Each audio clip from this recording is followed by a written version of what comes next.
Miami Heat absolutely dominated the Orlando Magic last night in a battle for first place in the Southeast Division.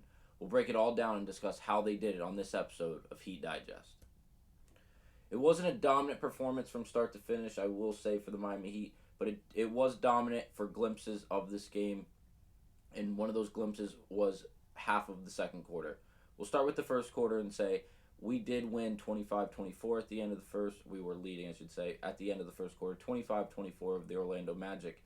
The only reason it was even that close to begin with was due to the fact that the Miami Heat were abysmal on defense. We couldn't stop anything anything that the Orlando Magic wanted to do within the painted area. They kept getting there over and over again, scoring whenever they wanted, and it looked really bad on Miami's end because we just looked like we were in shambles. Miscommunications, slip-ups on defense, giving up layups and dunks, really whenever Orlando tried to do it, and we looked awful. Now, first quarter ends, we're up 1.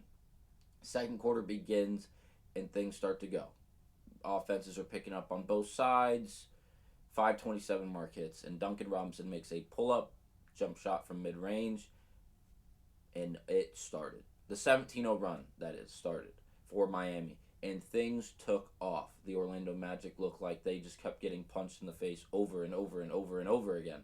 The Miami Heat simply causing turnovers, scoring off those turnovers, scoring from 3, scoring from 2, taking whatever the defense gave them, and they capitalized on it. The Orlando Magic fell down to 68-50 at the end of the second quarter, which was concluded on a, like I said, 17-0 run by Miami and ended on a 25-10 run to close out the quarter. It was a 42-point quarter for the Miami Heat. Simply outstanding from this 5:27 mark on for Miami. And I'm seriously starting to think that we are the greatest second quarter team in the history of the NBA. Now, let's look at the box score, as I know I'm only up to halftime in this review, but this will really explain a lot of the story. Now, don't even look at the starters. Let's look straight to the bench. Duncan Robinson off the bench, 4 of 5 shooting. He only shot 1 3-point shot, making it. He also shot 3 of 3 from the free throw line. He added 12 points, 12 points, 6 assists, 3 rebounds with a plus-minus of 16. Phenomenal. Hayward Highsmith, he played 30 minutes last night. He shot 4 of 9 from the 3-point line, including 3 threes in that 17-0 run in the second quarter for Miami. He added 15 points, 6 rebounds, 2 assists, and 2 steals with a plus-minus of +6. Beautiful work off the bench. Also, Thomas Bryant played 17 minutes last night, shooting 5 of 7 from the field, 2 of 2 from the free throw line, including 12 points, 5 rebounds, and assists with a plus-minus of +20. He was right in the middle of that that 17-0 run, that 25-10 run in the second quarter. And finally, last player off the bench I want to highlight is Josh Richardson. Played 34 minutes off the bench, including 4 of 12 shooting from the field, 4 of 8 from the 3-point line, adding 12 points, 4 assists, and 2 rebounds, and including a plus-minus of +7. Simply picking up where we needed it, okay? Jimmy Butler, not active in this game. Kevin Love, not active in this game. Yes, Tyler Hero and Bam Adebayo both were in their second games back after returning from injury, but we need people to step up when it's required, and all of these players that I just highlighted all did effectively. No, none of them dropped 25, 30 points, but they played their role and they did what they could to be effective in the game, and it worked absolutely wonderfully. Now, start of the second half, third quarter, back and forth, Miami still really dominating the game. It wasn't as bad as the halfway through the second quarter was on that masterful second quarter, I should say. But, again, Miami keeping the pace, staying ahead of the Orlando Magic, and just simply getting it done. Going into the fourth, more of the same. When the fourth started to get closer to the end, things got a little interesting. The Orlando Magic started to make threes. The Miami Heat really looked complacent and thought there was no way anything was going to happen. And what was a 24-point lead at one point ended up dropping all the way down to a 7-point lead with just a minute and 30 seconds left in the game. Now, yes, it did give everyone a good sweat that was rooting for Miami, as we thought, there's no way, right? There was no way. Indeed.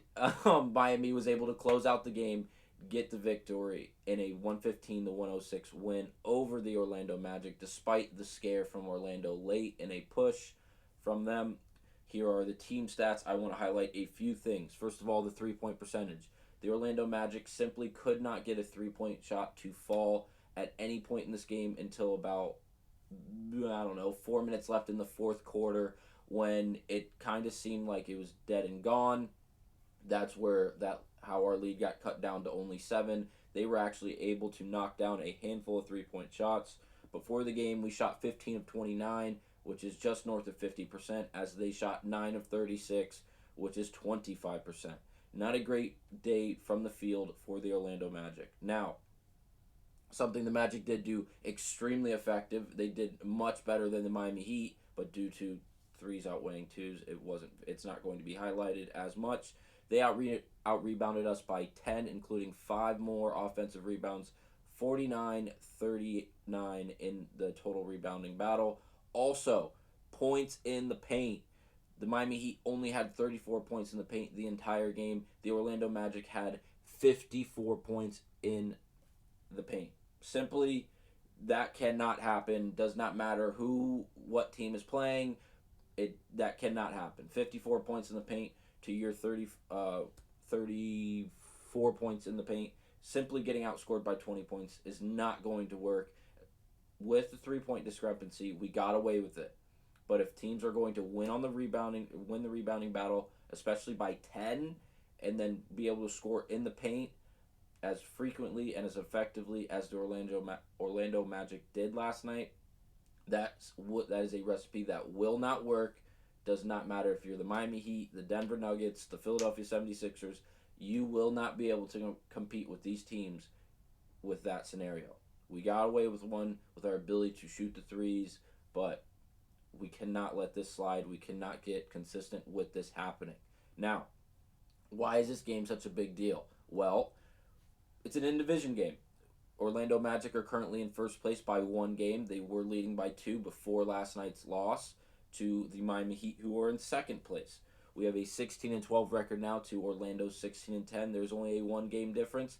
And something I want to highlight, we are 6-0 in our division. Simply master class by the Miami Heat. Love to see it. And as the season goes on, Miami will be confident in their ability to play these in-division games, and it'll do a lot for morale, both not just for us, as Miami will be more confident, but these other opposing teams in Atlanta, in Orlando, are not going to be as settled as we are. Now, one more set of standings, the conference standings. We are currently in the 7th seed. We are tied with the 6th seed in the Cleveland Cavaliers, and we're only a half game back from the 5th seed in New York. Very doable for Miami. Looking at this, I don't want anyone to think, oh my gosh, we're a bad team. Oh my gosh, we're not going to be able to do this or that, get closer to the playoff time. We are totally fine where we are right now. By the end of even the next month or 2, even before the playoffs start, I think we're going to be able to get up to that 5 or the 4 spot and be comfortable there. I don't think that we're really going to be dropping too many spots. I don't think we get lower than the 7th seed from this point forward, as we're just going to continue winning more than we lose. And the teams above us are very volatile, I'll say. Cleveland. We don't know what Cleveland's doing. There's big trade conversations that we'll have a video later about on Donovan Mitchell. The New York Knicks are the New York Knicks. I have no faith in the New York Knicks until they prove to me they are a serious elite team. And then the 4 seed is the Orlando Magic, who we just handed a beautiful butt whooping to last night. Now, 1, 2, and 3 is going to be interesting in the standings in the East. I think the 1, 2, and 3 are going to change within themselves, as Boston's a buzzsaw, Philadelphia and Milwaukee are all buzzsaws, and their ability to change is going to go between 1, 2, and 3. I think 1, 2, and 3 are just going to constantly possibly flip flop, because they have so much talent on both offense and defense, and their length, and they're really built for the longevity of things and the playoffs and the championship run.